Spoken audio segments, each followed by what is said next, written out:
up guys? This is Mada para sana again. Ayan. Welcome ulit sa ating bagong video tutorial. So ngayon guys ay ituturo ko sa inyo kung paano ba mag-live gamit ang mag-live ng music gamit ang OBS Studio.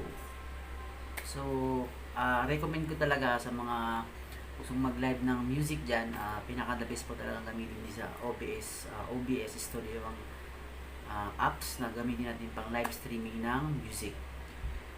So watch the full video guys para masundan niyo yung step kung paano ba siya i-live. Pero bago dyan, sa mga bago dyan sa aking YouTube channel, please subscribe to my YouTube channel and also don't forget to click the notification bell para updated kayo sa aking mga video tutorial. So let's go!